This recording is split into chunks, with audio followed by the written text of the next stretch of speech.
Oi, gente, bem-vindos ao meu ateliê. Meu nome é Recier. É aqui onde eu produzo os meus doces, faço os meus testes e agora estou gravando o vídeo também para compartilhar com vocês esses meus 15 anos aí de trajetória na confeitaria. Eu adoraria ter um cenário super bem decorado aqui atrás, mas é aqui onde eu realmente produzo os meus doces. Tem um pouquinho de bagunça do dia a dia, tem um pouquinho de coisas fora do lugar e é assim mesmo, vida real. Então eu convido vocês para entrarem aqui comigo para a gente fazer um monte de coisa deliciosa. E eu acabei de gravar um vídeo mostrando como se faz uma massa quebradiça, uma espécie de massa sablé. E esse aqui é o resultado. Olha quanta coisa maravilhosa dá para fazer com a mesma massa. Aqui eu tenho uma torta de chocolate 70% de origem amazônica com caramelo, salpicada de flor de sal defumado por cima. Aqui eu tenho uma tartelete de frutas, recheada com brigadeiro de 3 leites, aromatizado com cumaru. E aqui eu tenho uma torta que parece uma torta merengue de limão clássica, né? Mas na verdade é uma torta de cupuaçu com merengue, com creme super azedinho e aromático de cupuaçu, delicioso, coberto com um merengue que leva também açúcar mascavo e é super estável. Eu quero te mostrar como fazer todas essas delícias, então eu gravei uma videoaula bem detalhada sobre a execução da massa. Os recheios eu preparei um e-book que vai estar aqui na descrição com o link do WhatsApp para você adquirir esse e-book. Eles estão com uma textura excelente, tem várias técnicas aplicadas, então dá uma olhada aqui e entre em contato pelo WhatsApp para garantir o seu.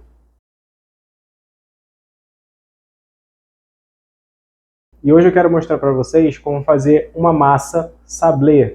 Ou será uma massa sucrê? Ou será uma massa quebradiça, arenosa, massa podre? Qual a diferença disso tudo? É lógico que tem muita carga histórica, tem o porquê dessas massas se chamarem desse jeito, mas hoje no mundo globalizado, onde a gente entende as receitas muito mais por um viés técnico, tecnológico, físico, químico, biológico, não faz mais tanto sentido a gente ficar usando essas nomenclaturas tão estanques para classificar essas massas. Então eu prefiro trabalhar com uma categoria grandona que se chama massas quebradiças e em cima dessa categoria eu escolher o método que eu vou usar, sabendo o porquê que eu estou trabalhando com aquele método e as proporções que eu vou usar, sabendo por que eu estou trabalhando com aquelas proporções. Se eu fosse classificar essa massa aqui, por exemplo, dentro da confeitaria clássica francesa, eu teria que chamá-la de sablé sucré, né? Sablé barra sucré, porque ela está no meio do caminho entre essas duas classificações.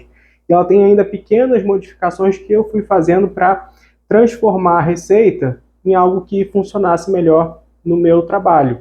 Não é a única forma de fazer, não é a única proporção que dá certo. O importante é a gente entender os princípios básicos. Bom, então vamos começar nosso preparo. É uma mistura bastante simples. E aqui a gente vai usar o método que a gente chama de método arenoso, ou os franceses chamam de método sablage, que é a gente começar com os ingredientes secos, fazer aquela farofinha úmida com o acréscimo da gordura e, por último, acrescentar os líquidos.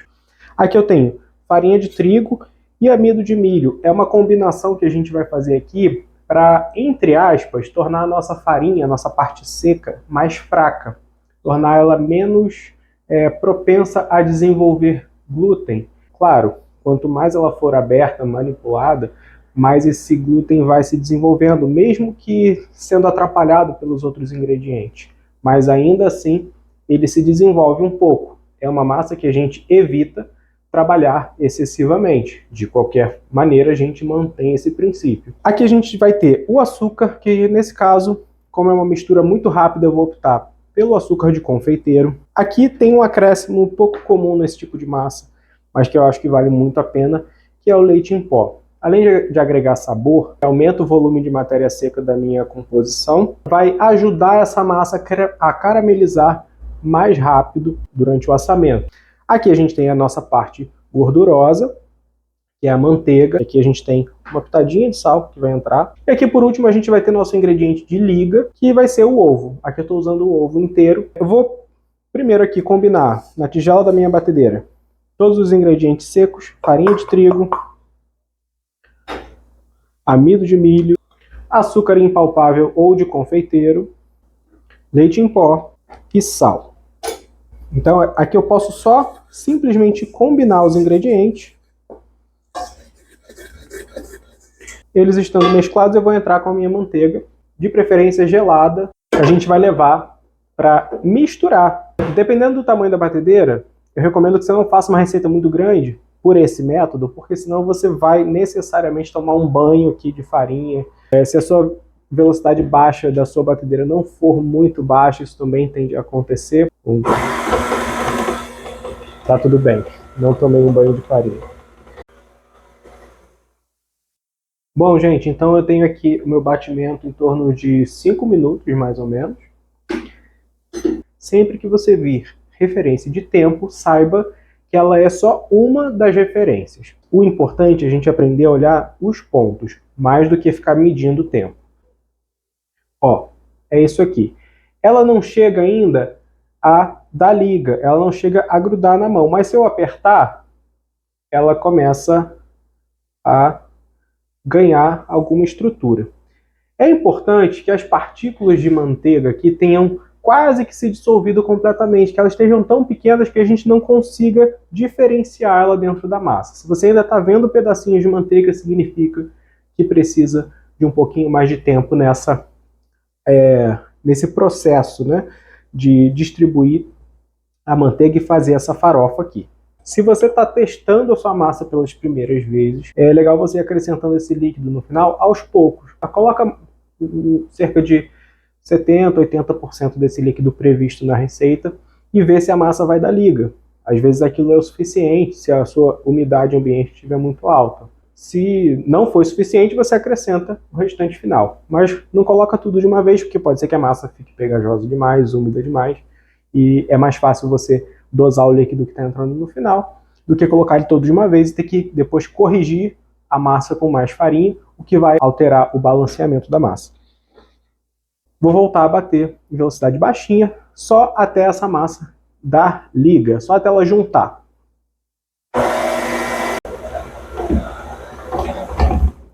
Ó, mais ou menos 1 minuto de mistura a mais, aí a massa já grudou no batedor e já deu liga completa, tá vendo? Nesse momento eu paro e se for necessário, caso a massa não tenha dado liga completamente, é mais seguro terminar de dar essa liga amassando manualmente, para não correr o risco da batedeira, um equipamento muito potente, acabar batendo, mexendo demais essa massa e deixando ela mais dura do que você gostaria. Então é isso aqui, ó. É uma massa que nessa temperatura em que ela está, a gente consegue manipular assim que ela sai da mistura. Então eu vou organizar minha bancada aqui e volto para mostrar o próximo passo. E aqui eu quero trazer uma dica para vocês, que é, eu posso congelar minha massa em porções menores, fazer uma quantidade maior, congelar em porções menores por até 1 mês a minha massa crua assim desse jeito. Então eu já consigo adiantar a minha produção caso seja necessário. E ó, você tem a massa congeladinha a menos 12 graus por cerca de 1 mês, a menos 18 por até 3 meses. Eu vou mostrar como uma das formas de abrir e trabalhar essa massa. Lembrando, gente, não é a única maneira. A gente vai precisar aqui de 2 folhas de papel manteiga. Poderiam ser 2 folhas de plástico. Aqui eu também estou utilizando essas réguas, porque a espessura dessa régua aqui tem mais ou menos a espessura que eu gosto de trabalhar a minha massa, entre 2 e 3 milímetros. Tá? E elas vão servir de guia, elas vão servir de baliza, de referência, para eu abrir a minha massa o máximo possível na mesma espessura. Aqui eu estou trabalhando numa bancada de inox que ela é ligeiramente flexível. Então, mesmo que eu use todo esse aparato aqui, alguns pontos da massa podem acabar não ficando exatamente da mesma espessura, mas vai ficar bastante uniforme, o que já é ótimo. Uma folha na mesa, a outra folha por cima, minhas balizas aqui do lado. E a gente vai começar a abrir essa massa. E eu costumo recomendar o seguinte movimento, especialmente para quem tem menos experiência, para quem está começando a trabalhar com rolo. Faça sempre o movimento do meio para fora, do meio para baixo. É muito comum que a gente primeiro pressione para depois fazer um movimento. É importante que a gente pegue o hábito para qualquer massa, para qualquer trabalho de rolo. A gente vai fazer pressão ao mesmo tempo em que faz o movimento para frente e para trás.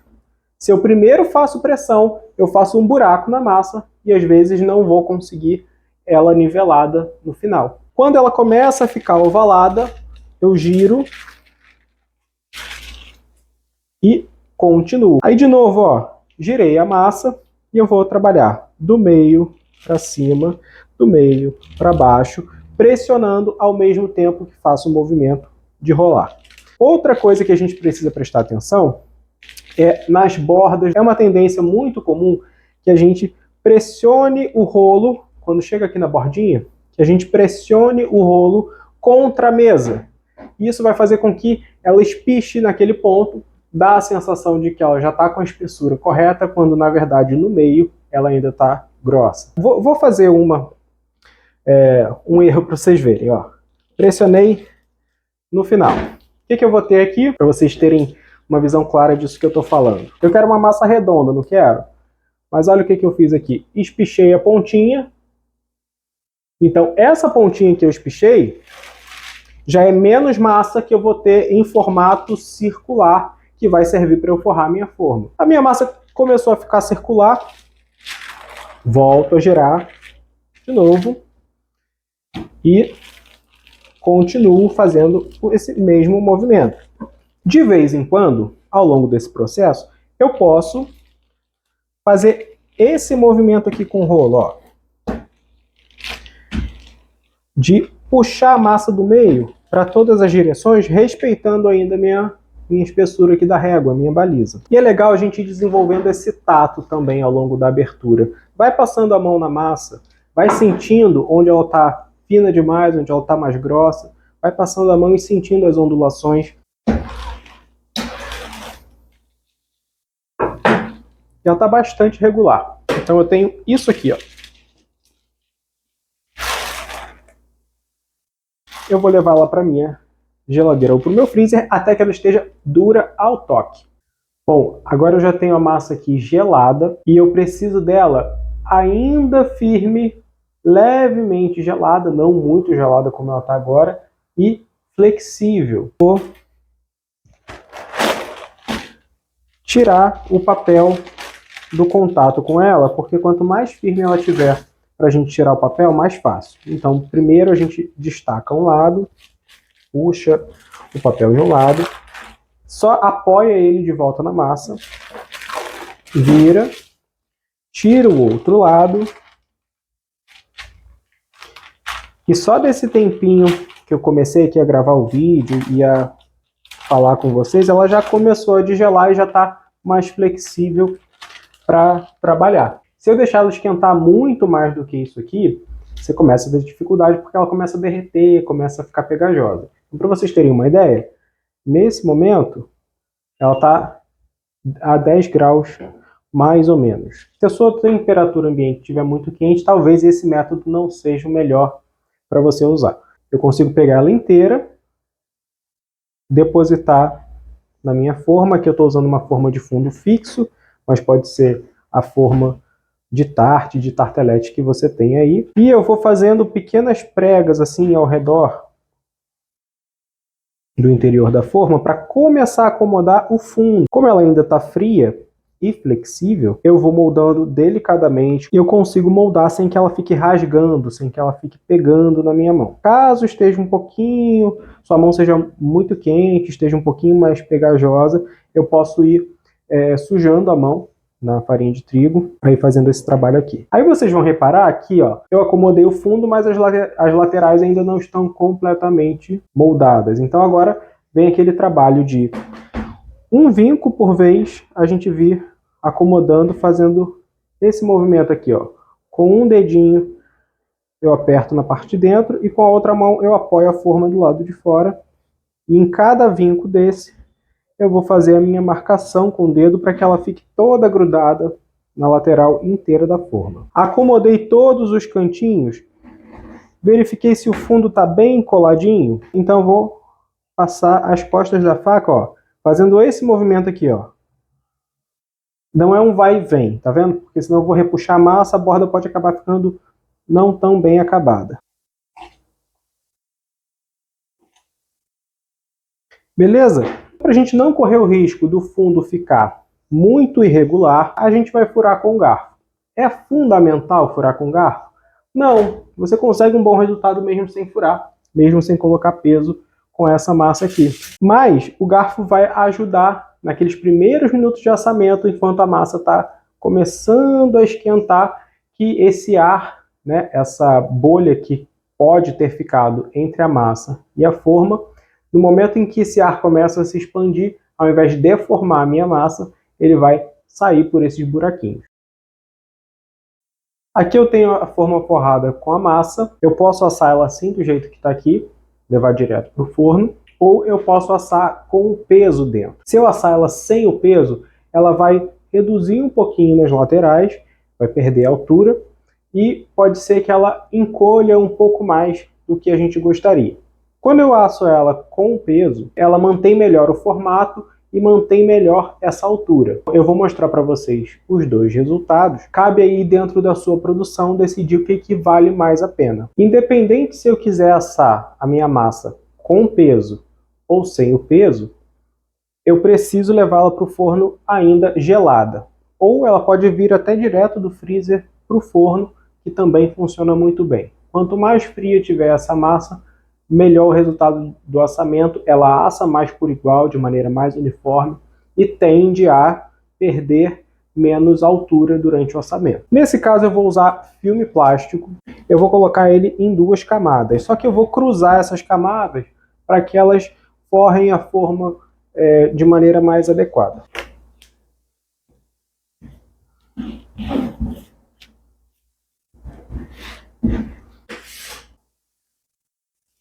Daí a gente vai tirar ele aqui da superfície e forrar a nossa forma.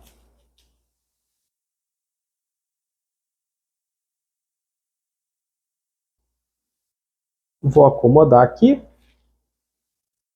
E o que eu tenho aqui? Arroz. Tá vendo que ele está até meio amarelinho? Porque eu uso esse arroz só com esse propósito. Então toda vez que ele esfria, eu volto com ele para dentro do meu recipiente, guardo e ele se mantém. Como ele já não tem mais nutriente nenhum aqui, é muito difícil que ele venha a dar algum bicho, que ele venha a mofar, que ele venha a estragar. Ele só serve mesmo para fazer peso de torta, então você pode usar quantas vezes for necessário, enquanto ele ainda estiver com uma aparência de não estar com mofo, não estar estragado, não ter bicho nenhum, aí não tem nenhuma infestação aqui, aí você pode continuar usando. Use aí o grão que tiver mais barato, que você encontrar com mais facilidade e que tiver mais barato na sua região. Eu imagino, nunca testei, tá aí uma curiosidade, mas eu imagino que esse arroz aqui, não sei se ficaria legal para cozinhar. Bom, ele está com a cor de caramelo, né? Pode ser que seja um arroz interessante de cozinhar. Não sei se ele atinge a textura de cozimento que a gente está acostumado, né? Preenchi aqui. Eu vou fazer uma espécie de trouxinha. Vou levar para assar.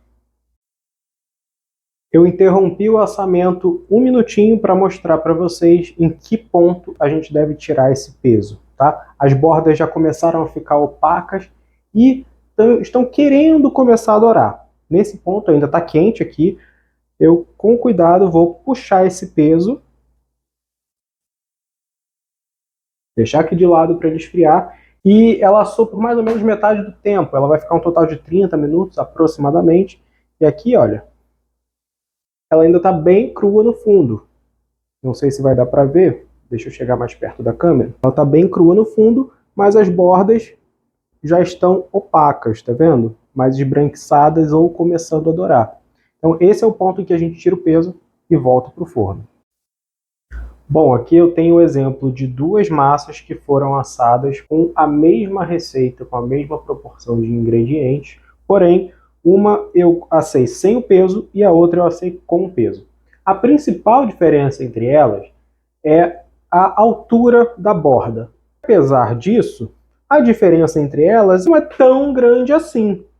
Então, se for necessário na sua produção você eliminar esse passo de colocar o peso, fica a critério de quem está coordenando a produção. Um último detalhe importante sobre esse assamento é que aqui eu estou trabalhando com uma forma de lateral baixinha, ela tem uma média de 2,5 cm. Mesmo que eu asse sem peso, eu ainda tenho um resultado que eu consigo usar tranquilamente. Agora, se eu estiver trabalhando com uma forma de borda alta, eu necessariamente vou ter que assar com peso, porque mesmo que a minha massa tenha pouca quantidade de gordura e açúcar, ela tende a arriar drasticamente. Então aqui a gente tem uma perda, uma diferença aqui entre elas só de 0,5 centímetro mais ou menos, mas numa forma mais alta essa caída da lateral pode ser muito grande e deformar demais o formato que você deseja. É isso, gente. Espero que vocês tenham gostado das explicações.